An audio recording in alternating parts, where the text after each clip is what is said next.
Nigeria. It's been a busy week for the Newsline crew, and it's all because of you, dear viewer. Now, as society's watchdog, we always bend over backwards to give voice to the voiceless.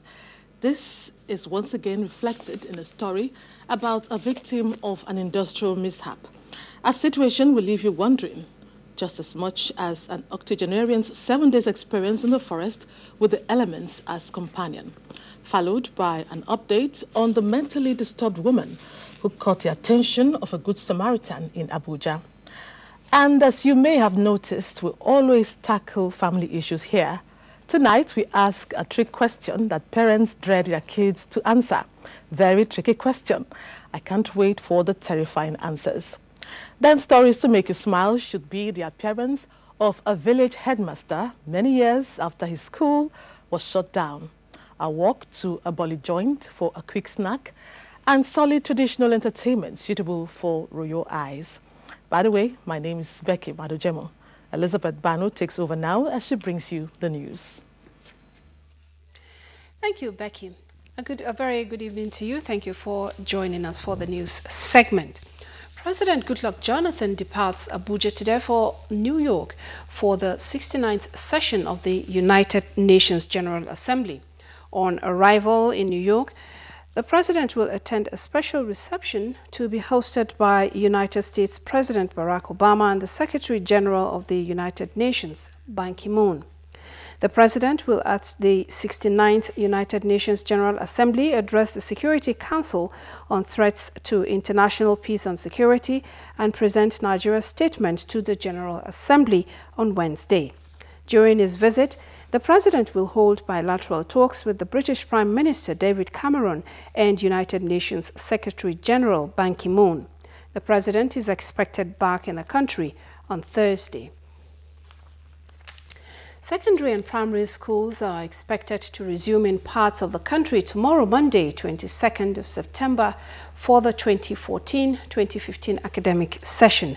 This is in line with a federal government directive based on the success story on the containment of Ebola virus disease, which led to the shift in resumption date in the first instance. However, reports say some states have decided to push forward the resumption date from this Monday to other dates in order to accommodate other exigencies of government respective to their states. It will be recalled that President Goodluck Jonathan had earlier appealed to the Nigeria Union of Teachers and the Nigerian Medical Association to see reason with the decision to reopen the schools. In order to justify the decision of the National Executive Committee of the PDP in endorsing Goodluck Jonathan as the party's sole presidential candidate, the publicity unit of the party from Monday, 22nd of September 2014, will embark on a sector-by-sector tour of all the projects executed by the PDP government in all the 36 states, including the FCT. Mia Ogidi reports that the PDP also formally released the guidelines for the nomination process for the 2015 general elections. The publicity secretary of the PDP, Olisa Metu, said the endorsement of President Goodluck Jonathan was based on his holistic approach to development despite the security challenges confronting the country. But this decision of the party in endorsing him has been criticized by some persons, and the only way to prove them wrong is to showcase his works. There is no state, local government, or ward in Nigeria that has not been positively affected by projects executed by PDP government at federal, state, and local government levels. But what will be the difference between the PDP performance tour and that of the good governance? While the good governance tour focused on the projects executed by all the parties under the current dispensation, the PDP publicity tour will focus on all the projects executed by all PDP elected or appointed officials, past and present, since 1999. Meanwhile, as the 2015 elections get closer, the PDP has released its comprehensive guidelines for the nomination processes but advised party members to respect the collective decision of the NEC, the BOT, and the PDP Governors Forum in endorsing the president, but they can indicate interest in other elective offices. In Abuja, Mie Ogede, NTA News. And Senate President David Mark has asked his constituents in Benue South Senatorial District to keep faith with the People's Democratic Party, PDP, ahead of 2015 elections. Addressing youth leaders from Ado local government area at his Otupo country home, Senator Mark said there is no alternative to PDP in the nation's quest for greatness. National Assembly correspondent Adam Sombo reports. The youth leaders were in the country home of the Senate President to show their appreciation for the unprecedented developmental strides he attracted to the Idoma nation. Mr. Ogbenye Okcheme, who spoke on behalf of the youth, said the remarkable performance of the Senate President in stabilizing the polity also gives them a sense of pride and therefore pleaded with him to seek the renewal of his mandate in the interest of the area.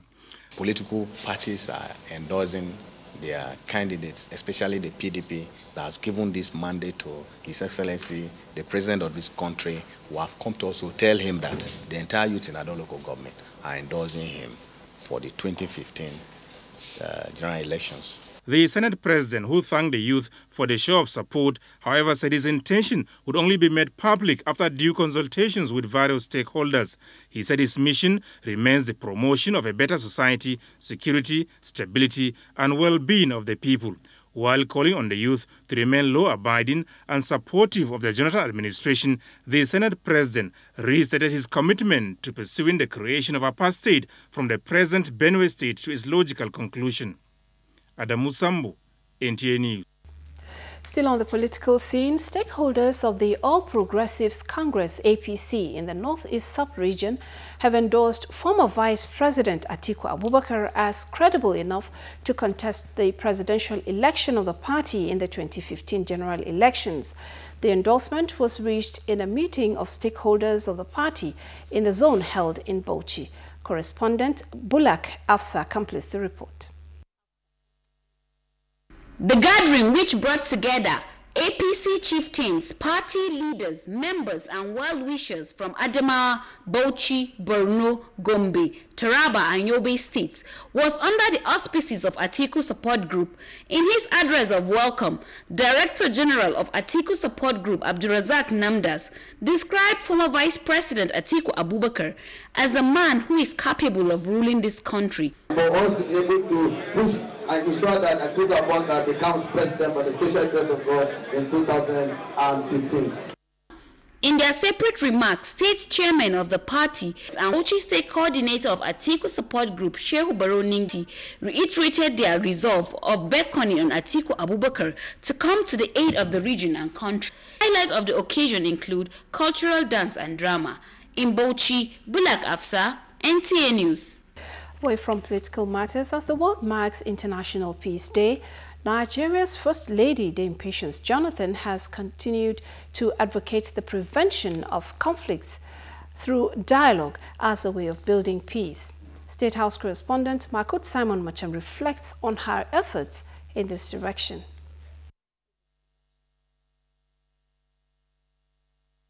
Prior to her election as the president of the African First Ladies Peace Mission, Nigeria's First Lady Dame Patience Jonathan was a firm believer in the concept of peaceful coexistence as a catalyst to national development.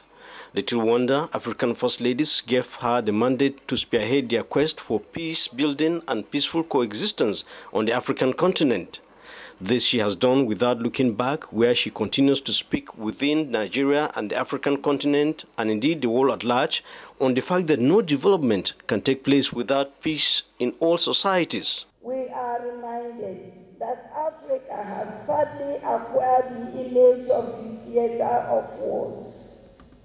We have no option but to act, and the time is now. She has therefore engaged youths in Nigeria, knowing fully that they are the future of the country, as well as recruited peace ambassadors through which she takes the message of peace to the grassroots. As Nigeria joins the rest of the world to mark the World Peace Day, the First Lady stresses that a prosperous and safer society is not feasible without peace. She advocates that people must talk to resolve their differences and learn to tolerate each other in order to build peace. Don't call me patience, call me Mama Peace. My heart is brave. In Abuja, I am Makut Simon Machan, NTA News. In a similar development, the Nigeria Security and Civil Defense Corps, NSCDC, has marked the International Day of Peace with a call on Nigerians to make peace practicable in their acts and deed. The Commandant General of NSCDC, Dr. Ade Abolori, made the call at a special church service held at the Civil Defense Academy, Living Spring Chapel, Abuja.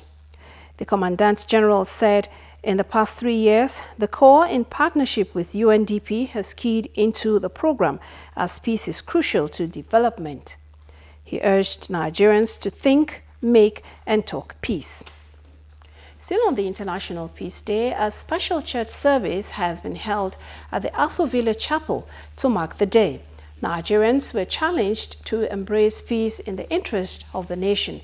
Ruben Okala reports. A United Nations resolution established the International Day of Peace in 1981 to coincide with the opening of the United Nations General Assembly.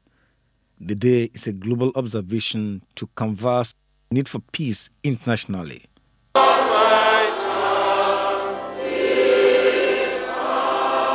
In his sermon at the Aso Villa Chapel, Reverend Father Anthony Ochibo says peace is crucial for development and urged Nigerians to eschew bitterness and rancor for peace to thrive in the nation. With my brothers and sisters who are searching for peace, if we proclaim the truth, if we stand by what is right, if we pay our vows, if we undergo the punishment and make our restitution, we will not be far away anymore from the promised land of peace. The day featured prayers for the first family, all arms of government, and the security situation.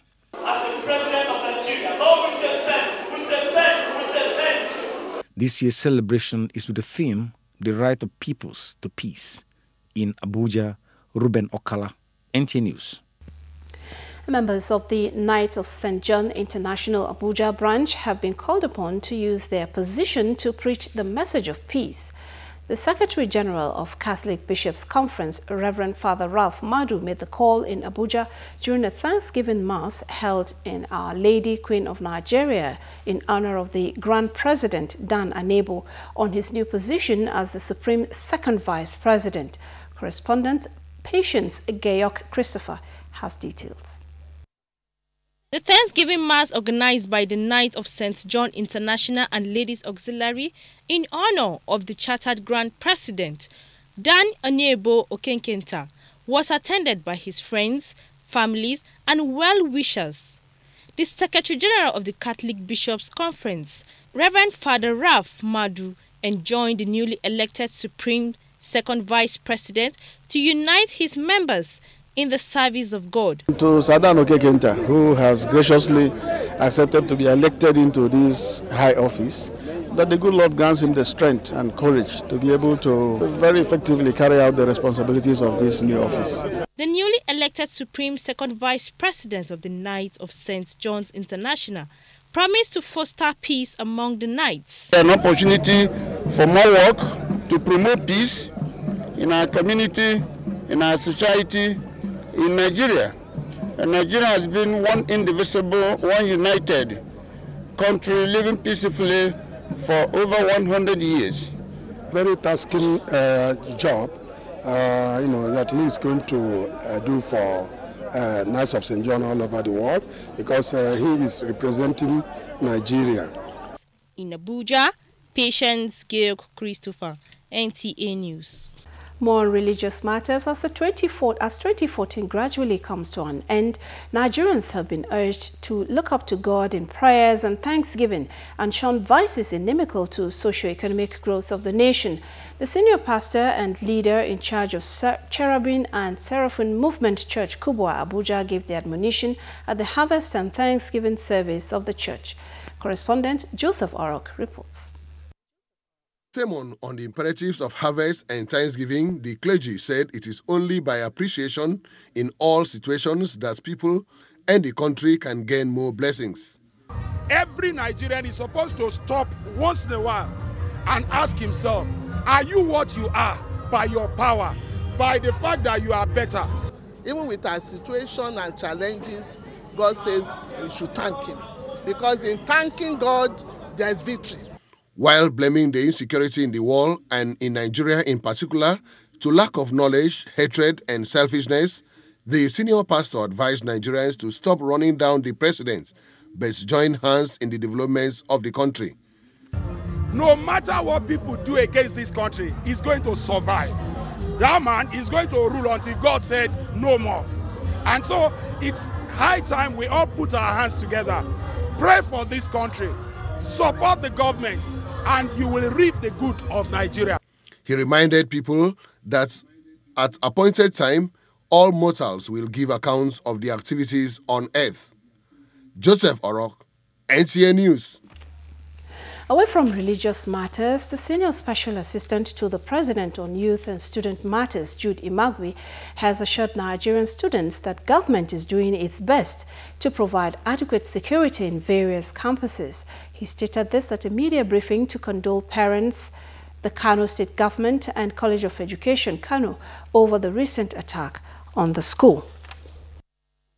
Mr. President is committed and will continually remain committed to the protection of lives and properties in Nigeria, and particularly as our campuses have become a focal target points now.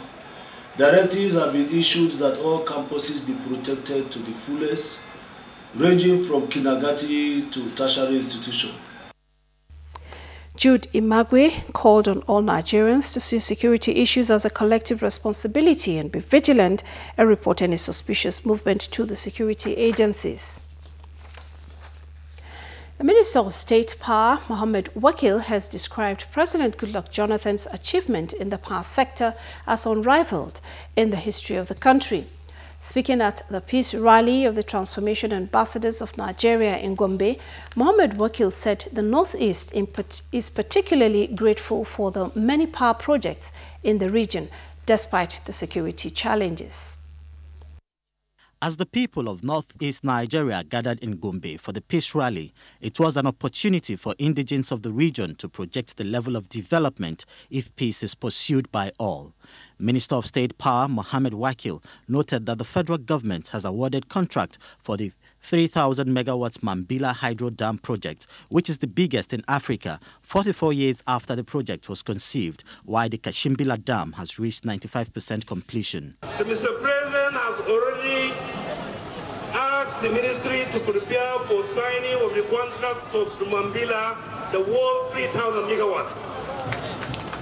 This is the singular project that since the creation of this country, there is no project that was about $5 billion. The minister had earlier visited the site for the 330 kV transmission substation on Damboa Road and that of Baga Road in Maiduguri, assuring residents that work will resume soon. Isaac Nkuma, NTA News. Talking sports now, NFF Congress says election will hold Tuesday next week in Calabar, and Ivanich wins WTA Pacific Open in Japan. Amanzi Marcus has details.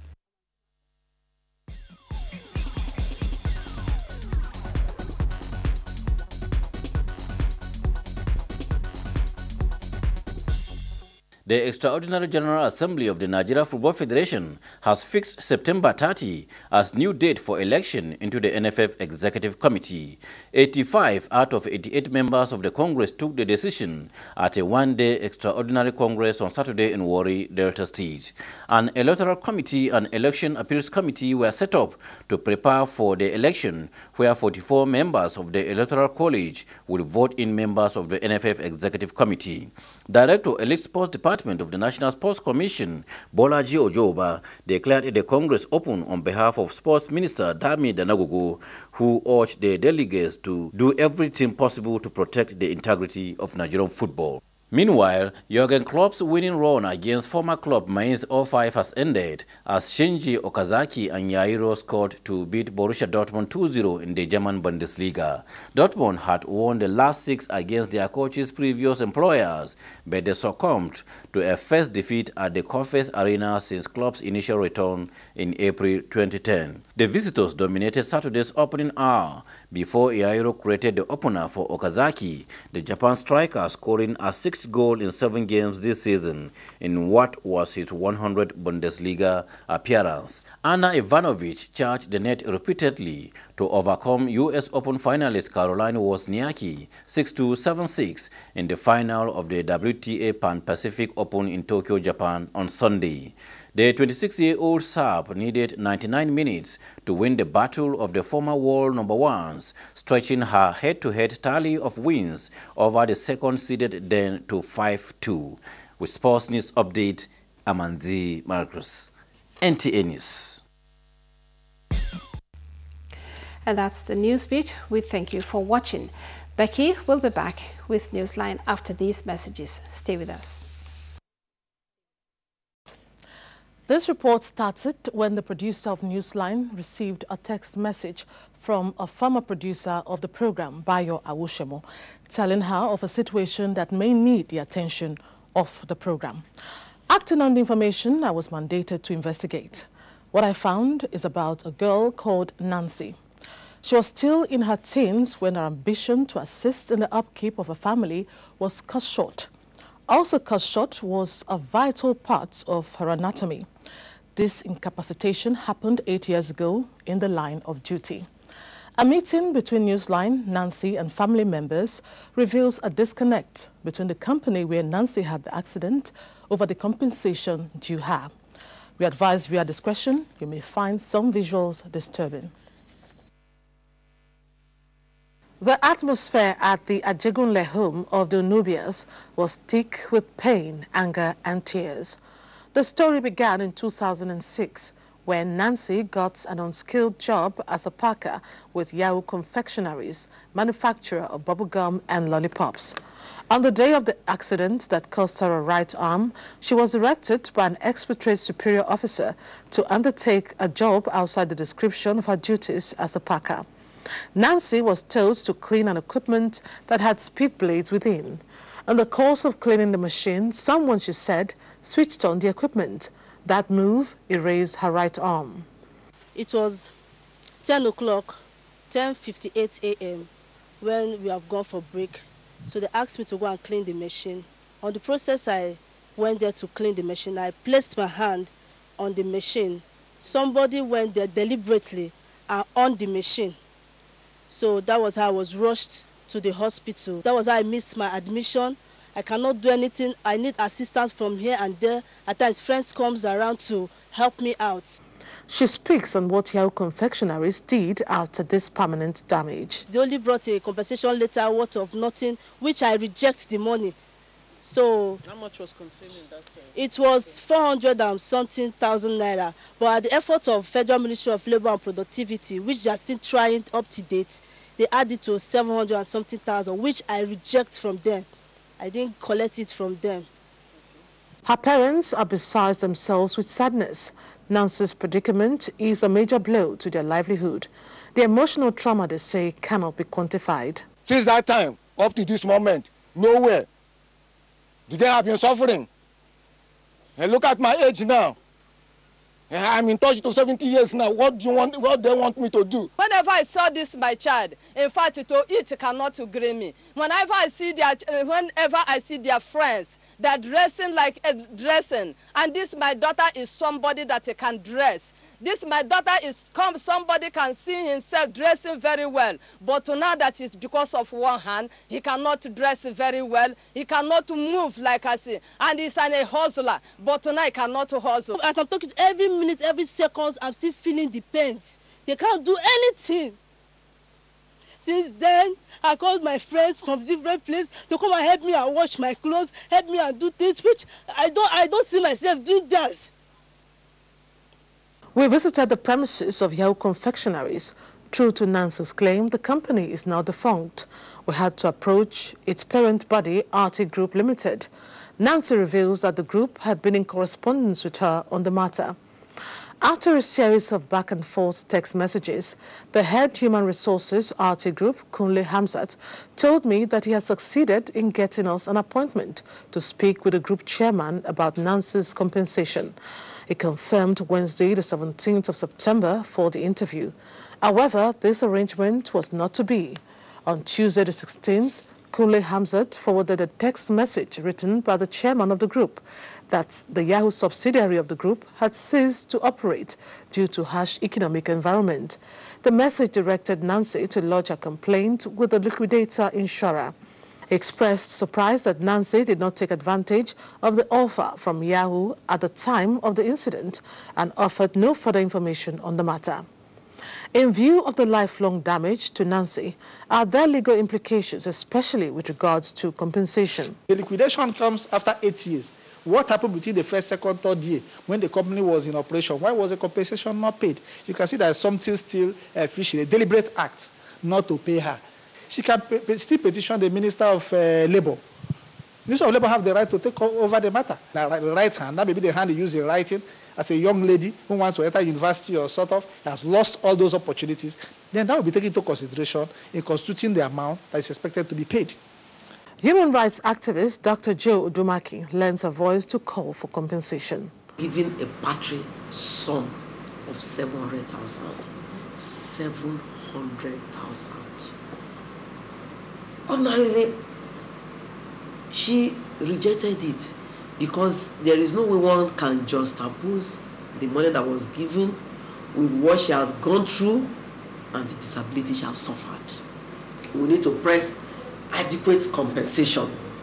The Onubia family say it's been 8 long years of physical and mental struggle for them.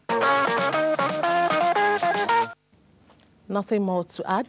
We shall keep you updated on that. 9 weeks ago, the woman in this report was featured. She was mentally challenged and had been taken off the streets by a good-spirited woman to a place where she could be rehabilitated. This is in Abuja. Oyinaya Kalu Oka, who told us about this the first time, has been following developments. Today, she has an update. Remember her?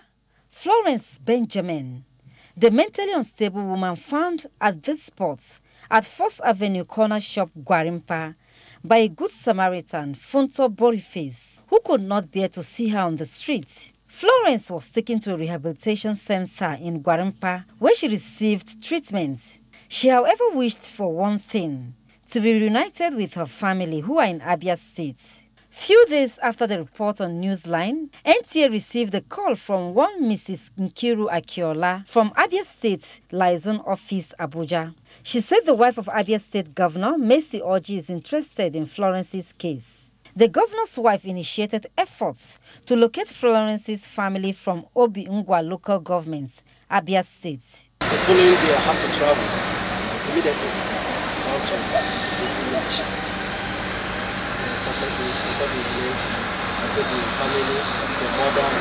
She also refunded a sum of 800,000 naira, which Funto Boniface spent on the rehabilitation center. Although Ms. Boniface reluctantly took the money and handed it over to a humanitarian center. The man directed that we will take her to one of the skill acquisition centers in the state, so that she will learn a trade. And after graduation, she will give her money to establish her own business. Florence's brother, Innocent Benjamin, was transported to Abuja to meet his lost sister. We spoke with him before he met her. Last 3 weeks, so somebody called us after that, somebody from her. Okay, so were you aware she was coming from Abuja? No, she has not been to Abuja before. We don't know anything about her. So we are surprised to hear that she was found. At the rehabilitation center on sighting her brother, whom she has not seen for 3 years, Florence walked straight to him. It was an emotional reunion. Look at him now. Who is this? My brother. Huh? It's my brother. What's his name? Innocent. Very happy. I'm happy that she's been reconciled with her family I noticed her brother, and you know, ever since she's been here, she's been talking about wanting to see her mother, wanting to see her brother.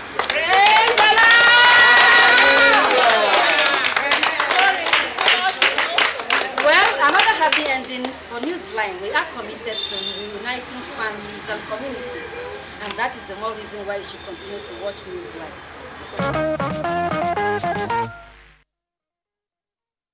That's why we do what we do. The good end is why we start stories like this in the first place. With her family by her side, the healing process is on top gear. Moving on, Elliot Samuel is in his 80s. He is an indigene of Agbora community in Yenagoa local government area of Bayelsa State. His story can be likened to that of the Lord Jesus Christ, who spent 40 days and nights in the wilderness without food and drink, though in past Samuel's case, it was just 7 days and nights in the forest. What was such an aged man doing in a forest by himself for a whole week? Samuel Nomuyengi, who has been chatting with him, will tell us. Chief Elliot Samuel, a.k.a. Crown, who hails from Agbora community in Yenagoa local government area of Bayelsa State, went fishing but got missing in the process, a situation which made members of Agbora and neighboring communities to organize search parties into the forest and rivers for the octogenarian. Having found him on the 7th day, the community went agog with celebration by various groups.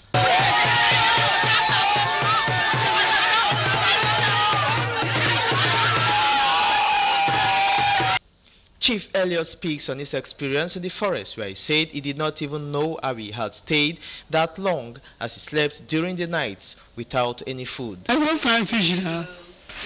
When I come in, I come with my trap. I don't see the trap again. And let me say they carry my people carry up. And when I don't see night, I don't see night. I don't see night. When I wake, I don't see daytime. I go sleep again now. I get quiet. I don't do anything. When day break, at night they come. I know who start oneself. One night don't come now. I don't sleep. Paramount ruler of Agbora community, Chief Eutychus Daufa, and family members of the found Chief Elliot Samuel thanked God for his safe return. The man who left almost 7 days ago, in fact, the strength of the person too, we saw that it's already worn down. And we were not having any hope that we will have him alive. But as God will love it, he was protected in the bush, and he stayed there in the bush till today. Every day, the Agbora community, neighboring villages have been going around for a search team. We've gone to villages in Ogbea, villages in Southern Niger, informing them of the incident. But today, God had made it possible for us.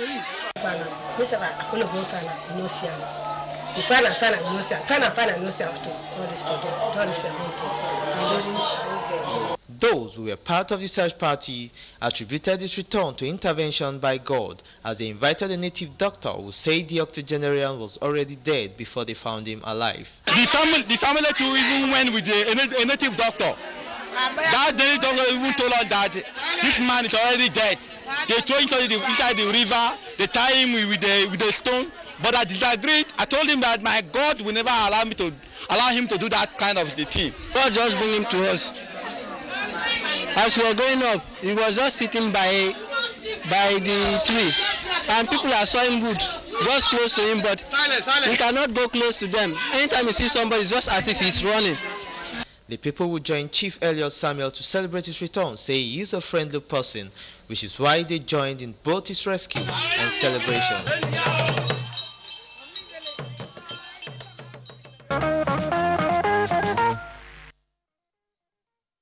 And experience.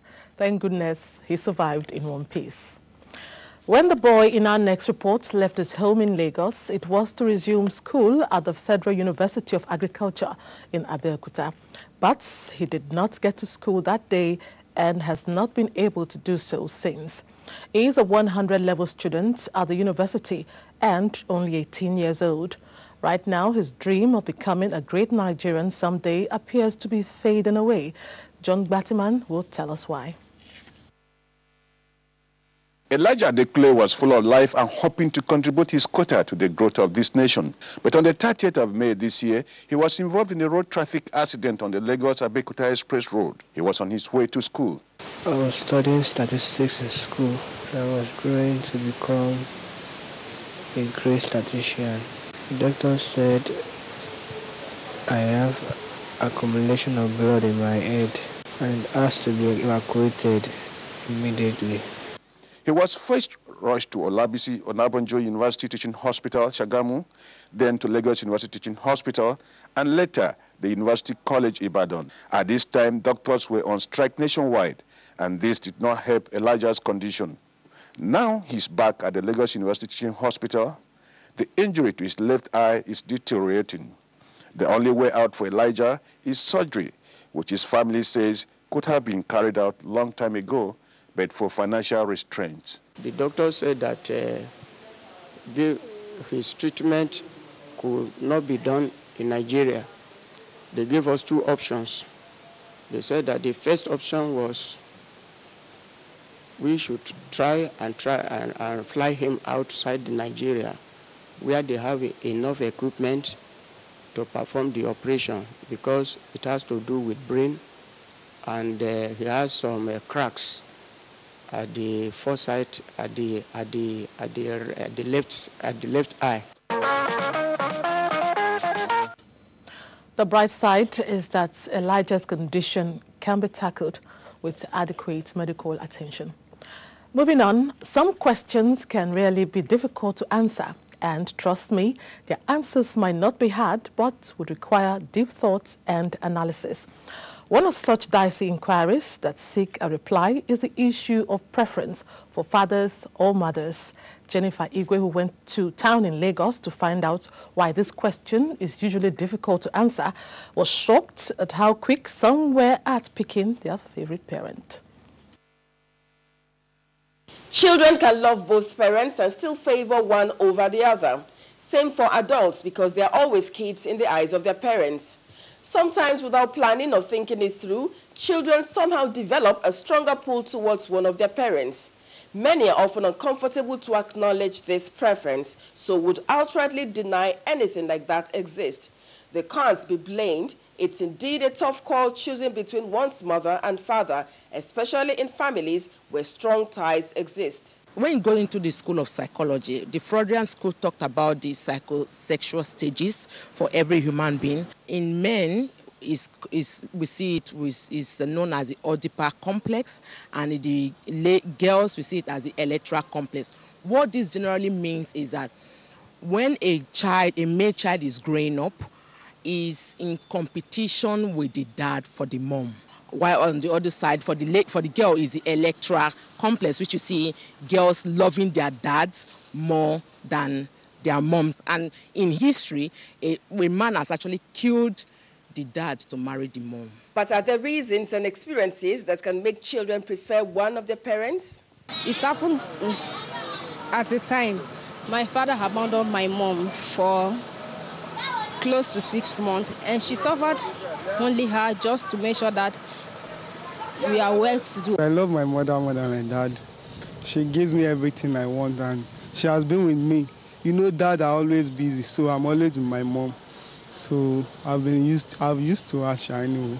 If I lack for something, my father used to do it for me. Then my mother, sometimes, you know, a woman, he has anger. He always trouble every time. Like maybe when you do something wrong now, your mom can pardon you, but your dad may not. And maybe you did something wrong and your dad is flogging, your mom will usually come to your aid to help you. There are instances when parents desire to be the apple of their children's eye and the favored one.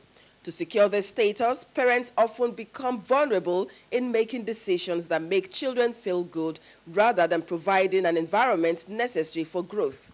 This, experts say, has implications. They can actually go astray. It depends on their emotional stability. If they have some other stressors in their life, can even go into some level of depressive state. So it's always good when a child is growing up, the father and the mother role to be to be balanced. Experts say when a child begins to favor one parent to the other, it is often a telltale sign for the need for greater attention in the parent-child relationship. This, if ignored and in adverse cases, could gradually drift the family apart and affect the child's perspective on important life issues.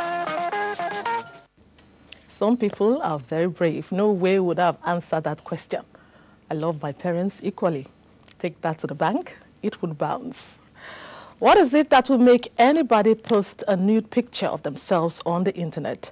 The trend seems to be popular, especially young people. Well, stay on the line for the answers while we take a commercial break. Self on the internet. The trend is growing and calls for concern. It is not limited to Nigeria, as it appears to be a global problem.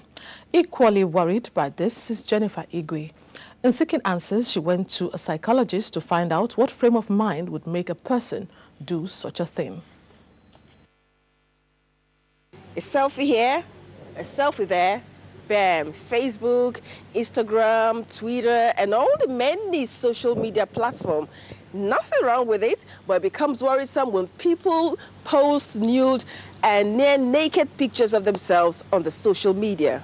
But why would anyone decide to post semi-nude or naked pictures of themselves on the social media, especially underage children? When you are in the World Wide Web, you are just in the public.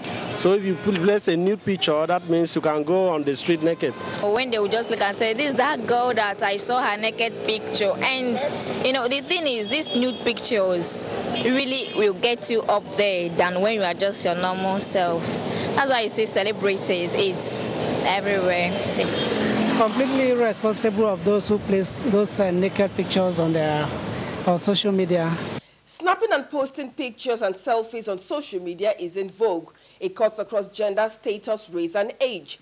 Many today are so hooked to this technology made easy with photography and sharing of information, especially young people.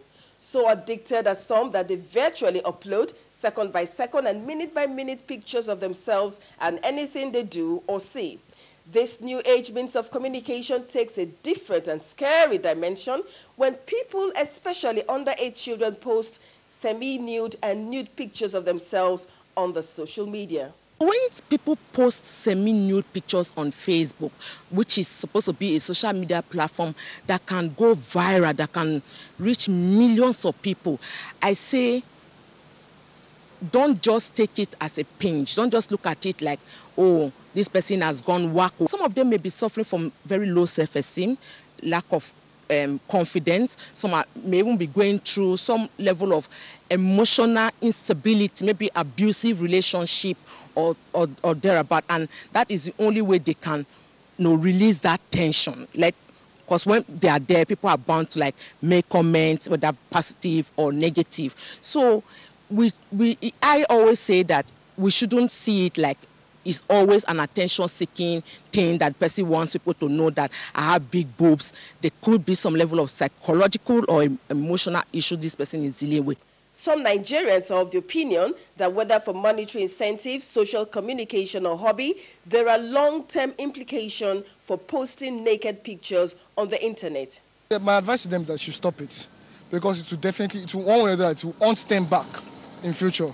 It really doesn't get you anywhere. At the end of the day, 1 million people have access to your nudity, and it might come back to haunt you. How many parents pay close attention to their children's activities online? Everybody these days that has a mobile phone, which is on internet, do connect to every kind of social media. The only thing you do is once in a while, you send them out and pick on their phone to see what kind of activities they were engaged in. I've never posted any nude picture. My mom is on my Facebook, so she'll kill me. Elder child is 10 years, so I don't think she's not into Facebook. Some parents can really be naive because today, some 10-year-olds even connect on the social media. Some people will say end-time things, but I think Facebook handlers should censor graphic images by account owners. Civilization has nothing to do with nudity. Listen to this. You go shopping at a local or supermarket And after making your purchase, you pay up, but you're promptly told that there is no change to give in case you had tendered money in higher denominations and needed to be balanced. This is a familiar scenario in Nigeria today, anywhere money changes hands in transactions. The situation is not only frustrating, but appears to be taking a permanent stand. What most Nigerians are asking is, where are the smaller denominations of the Naira? The prevailing situation caused Newsline to send Tunde Saiki out to find answers.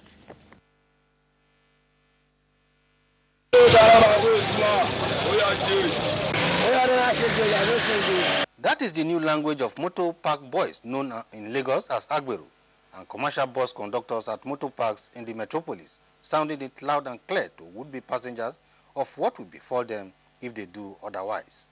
I will join them now. Like 10 people. I will join like 10 people together. Make it go charam. So when they give us, 3 people give us 500 naira, we join them. So you have 49, 400, 400, 400. I take 1, 2. We join them together. Sometimes the lack of change leads to exchange of words or even physical fight between the passengers and bus conductors. And that change of thing is causing a lot of confusion in the market. It's affecting the market seriously, and it can make people to fight in the bus. Even traders in the markets are not left out of this challenge. After transaction, they usually have no change in smaller denominations to give to their customers who might have tendered a large denomination. It's affecting our business in the sense that when customers come, for us to be rallying up and down looking for change, the customers will go. Sometimes we lose customers because of change. Customers will buy that we don't have change. Like from 50 naira, 200 naira, come down. We don't have that kind of change. You know, she to sell our market. At the time you go to the market, even in the street, you see 5 people buying things of 100 naira, and 5 of them is collecting change of 900 naira each. Some respondents say the cause of this development is as a result of new financial policies in the country. One of such is the introduction of cashing money through the automated teller machine ATM, which many observe churns out money only in 1,000 or 500 naira denomination. Others say the lower denominations are not in circulation because it appears as if the banks sell them in brand new notes to people who sell them to those who have to spray new notes at parties or give them out as gifts. If you go to ATM to go and withdraw money now, 500, 1,000, no 100 naira, no 50 naira. No, maybe na ATM they cause that wahala of the change. The impact of this on small and medium-scale businesses is no doubt negative, as explained by this financial analyst. The idea of low denomination is a problem that has persisted in this economy. But all in all, I think that if they are in circulation, it's certainly going to impact somehow on the rate of inflation. Nigerians are appealing to the Central Bank of Nigeria to rise up and make available all denominations of Naira in equal amount, as this will go a long way to create sanity in the open market. Nigerians want change. It can't be said enough. Going down memory lane, we're told that the area was strictly residential and one of the highbrow areas on mainland Lagos. Today, however, it is a quiet marketplace, popular for the sale of a unique indigenous fabric. There is no way anyone will pass by that street and not be attracted to the wares on display. Joy Ken Abakboya was attracted. She paid a visit to the place, and what she has to tell us is revealing. This is Shita Roundabout in Surulere, one of the busiest areas on Lagos mainland. This location is just a few meters away from the Taslim Balogun Stadium. This place is also a major fun spot where you can find suya sports and popular Shita bukas, eateries known for their local delicacies. The presence of black market money changers is also very visible in this area. Life in this environment is 24 hours round the clock.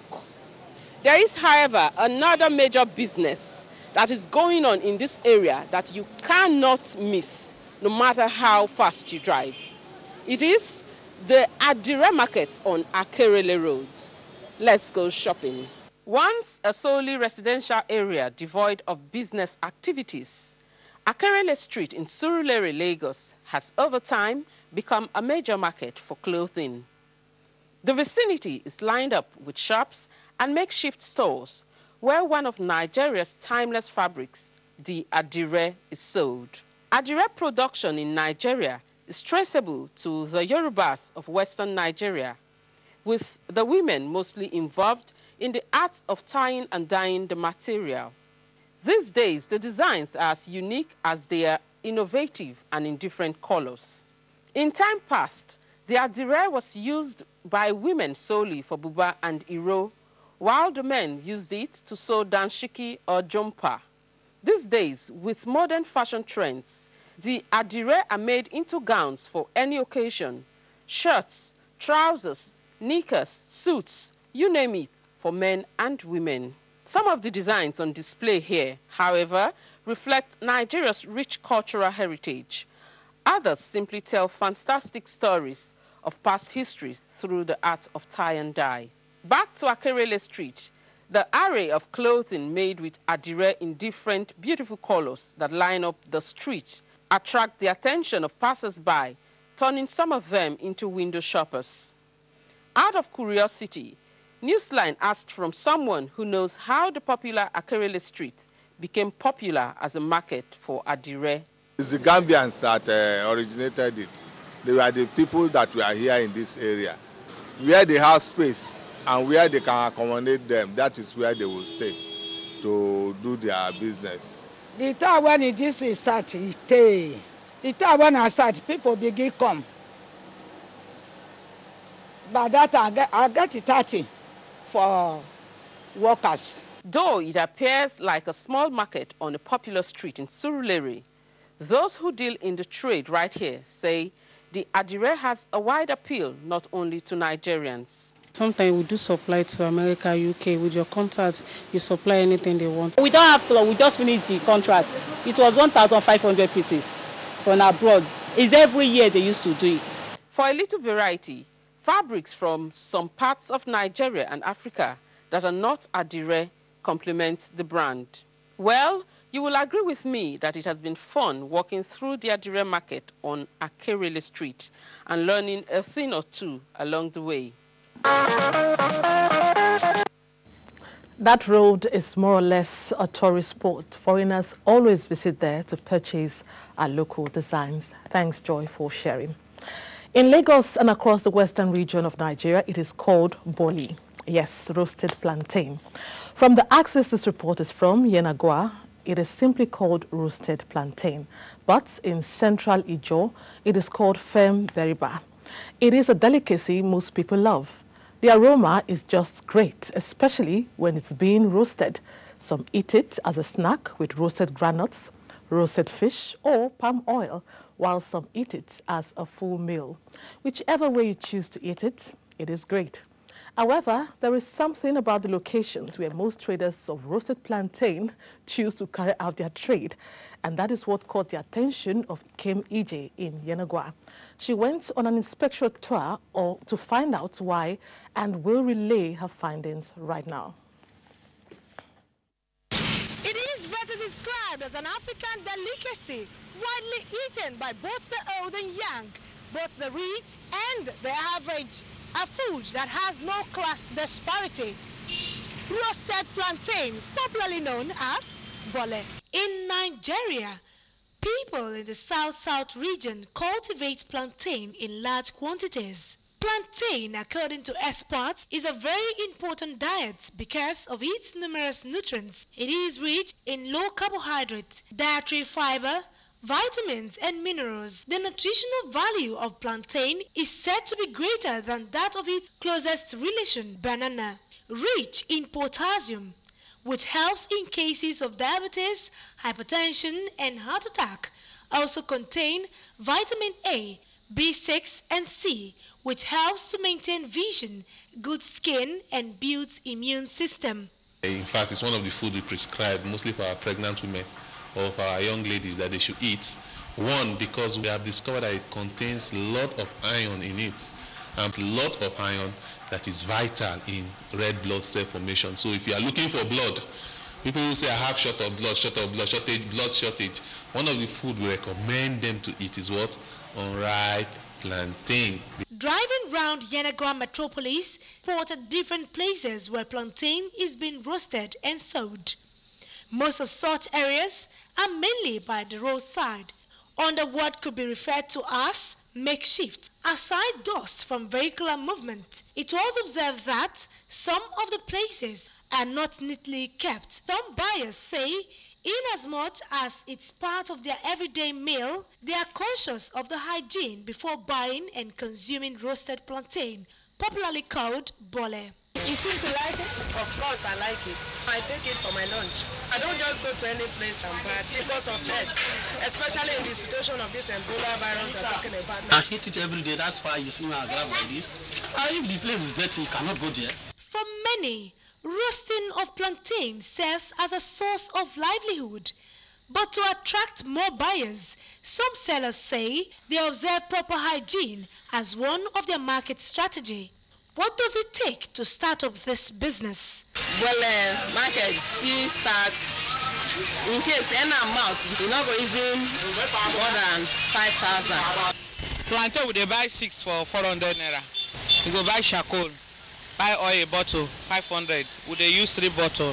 That regular bottle 3. Even the fish, if you buy 6,000 naira for the roll, if you cut down, your money say no complete. Bole in the west is eaten with groundnut.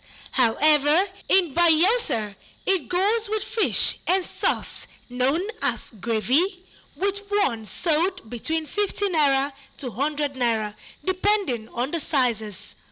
While people continue to enjoy bole, it is hoped that those selling will cultivate the habit of keeping their environment clean, as cleanliness is next to godliness. Our food, our culture, our heritage. Wow, it's so delicious. Bayelsa State is rich in special delicacies like this. Lovers of bole should protest against roasting their favorite snack in questionable corners. They feel doesn't add to the spice at all. Do you remember who the very first headmaster was in the popular TV series, The Village Headmaster, back in the 80s? Newsline met him, had a chat with him, and we'll relive the memories with you when we return from another commercial break. Stay on the line.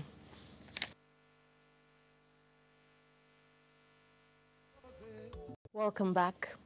Members of the Assemblies of God Church, Nigeria, converged on Opoto in Ebonyi State during the week when the church held its annual convention. The event lasted for 3 days, and the worshippers who came from different parts of the world prayed, among other things, for peace in Nigeria. The theme of the convention was Revival Fire.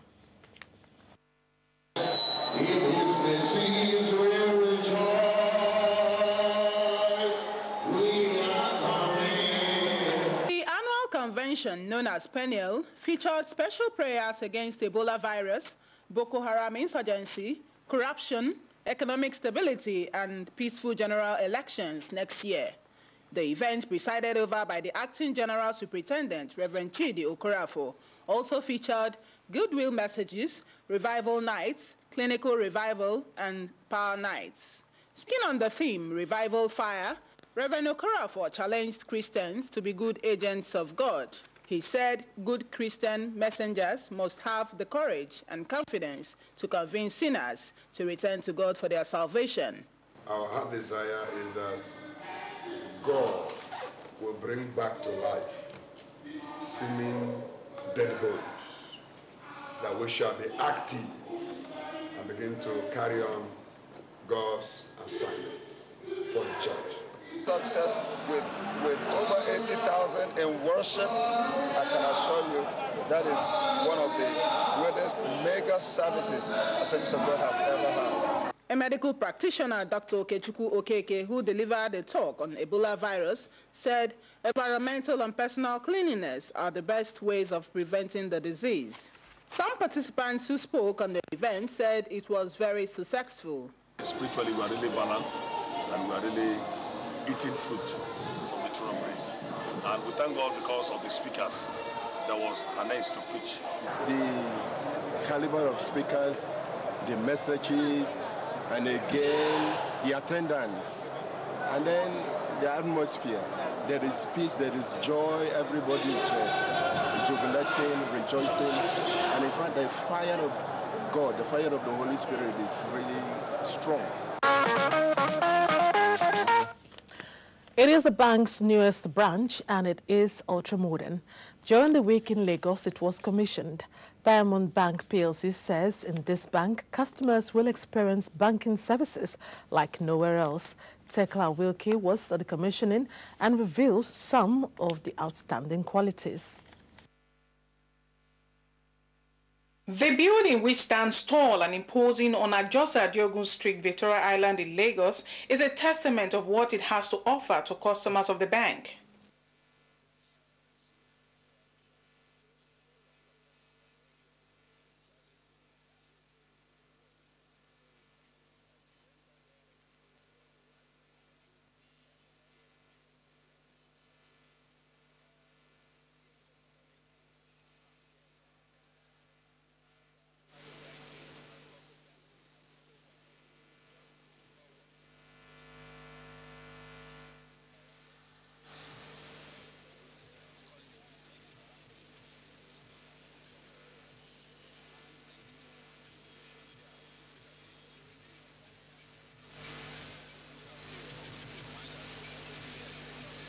This corporate one-stop shop management of the bank says is a response to the financial needs and needs of Diamond Bank customers in all the categories.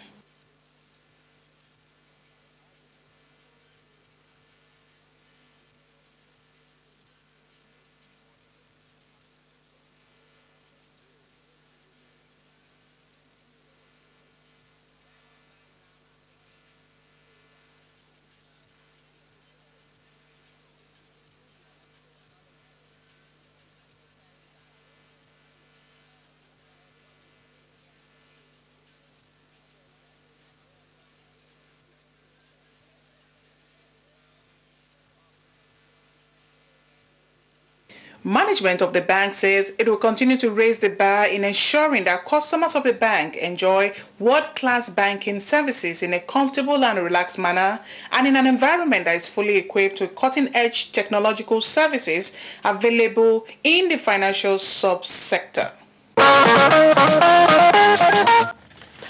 Former Governor of Ondo State, Dr. Olusegun Agagu, may have died, but his memory remains indelible in the hearts and minds of all those who loved him. To further display this feeling, a foundation has been established in his name and a memorial lecture to be held annually. Femi Afolabi reports that the ceremony that followed attracted people from all walks of life.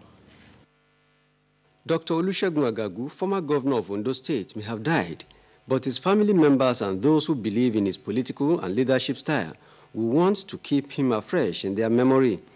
This is with the inauguration of Memorial Lecture Series and launch of the Olusegun Agagu Foundation. The inspiration of the foundation came from the examples he had set a couple of years back. We're hoping as a way of putting together his legacy. The Olusegun Agagu Foundation has been set up by the family and a few close friends and associates of Dr. Agagu to honor the legacy that he left behind. It was everything that any woman could wish for in a man. The president of Botswana delivered the inaugural address on good governance. He did what he did because of his strong will and tenacity of purpose. The willingness to face challenges and the deep-seated belief that Nigeria and Africa can be changed for the better. Other speakers at the event, including former President Olusegun Obasanjo and Speaker, House of Representatives Honorable Aminu Tambuwa, said late Dr. Agagu left good legacies worthy of emulation in all spheres of lives. We are here to celebrate the great work, the achievement, and the legacy that Segun left behind. He did not only provide the infrastructure, he also ensured capacity for those who are to deliver on this mandate. Late Dr. Agagu was elected Deputy Governor of Ondo State in January 1992. He was a two-time federal cabinet member between 1999 and 2002 and governor of Ondo State between May 2003 and February 2009.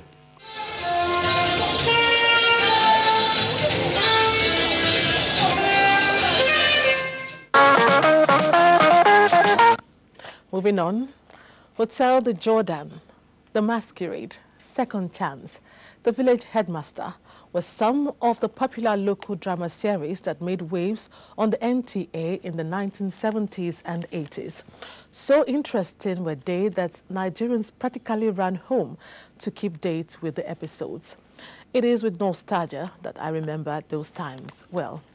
Jane Ojukwu, on a totally different assignment in Lagos, saw the headmaster of The Village Headmaster. Remember him?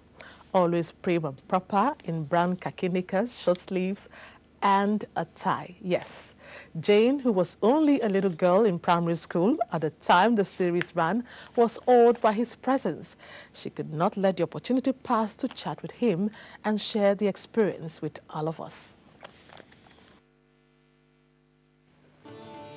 Even though her presence was enough to overcome the whole town, the priestess told her that her request was too much and too high for her to grant. Remember him? Those who were privileged to watch the drama series, the popular Village Headmaster on the network service of the Nigerian Television Authority in the late 1970s and mid-1980s, would most likely recognize him. He was the very first headmaster of the primary school in Oja Village in the drama series.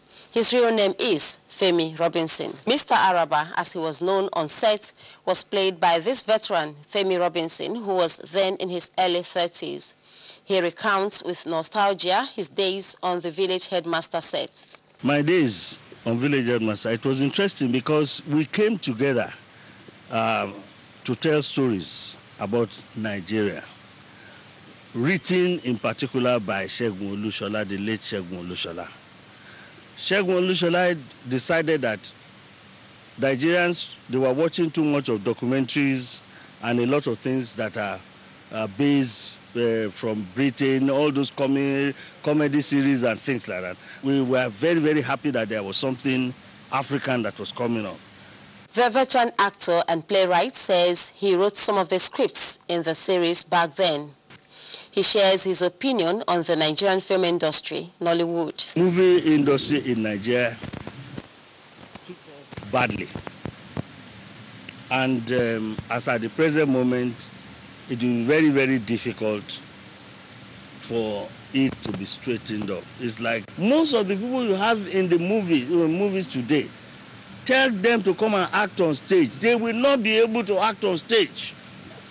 You know, because they have not got the fundamental training.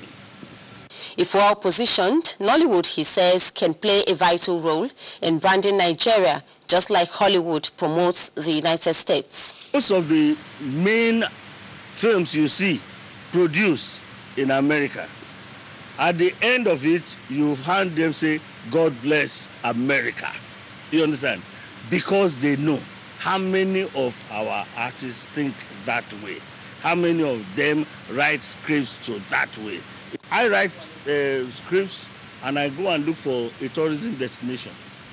I will write that, writing it in such a way that if that film is made, people will start dreaming of going to that tourism destination. Bearing his mind on other assets that can not only brand Nigeria but also generate revenue, Femi Robinson says Nigeria is blessed with enormous tourism resources, which, if properly harnessed, will make Nigeria a much sought-after tourist destination.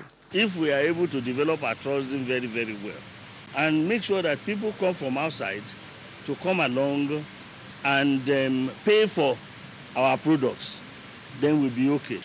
After about 1 hour chatting with one of Nigeria's finest and veteran actors, I felt fulfilled. Not in my wildest dreams would I have thought that I would come face to face with the headmaster, as he was called, of the primary school of Oja Village in the very popular Village Headmaster drama series. Interesting. For those wondering where the Village Headmaster has been, wonder no more. Those were the glory days of TV drama. What they do is carry the kits of golf players for a fee. In the course of doing so, sometimes they learn how to play golf and become masters of the game. Do you know what they're called? Stay on the line to find out when we return from this break. Love is the greatest of all virtues. The Holy Bible and the Holy Quran tell us so. Love. Golf assistants who help in the field of play will bring it to you next week. And before we go, we would like to tell you that President Goodluck Jonathan left Abuja this morning for New York to attend the 69th UN General Assembly. He had a stopover in London for a private visit. He was received on arrival at Heathrow Airport by Nigeria's High Commissioner to the UK, Ambassador Tafida. The president is being accompanied by Senator Philip Aduda and Senator Emmanuel Polka. Thank you, as always, for staying on the line all the way. We must go now, but again, invite you to partake of our bumper package come Sunday next week. You won't be disappointed. For now, good night and God bless Nigeria.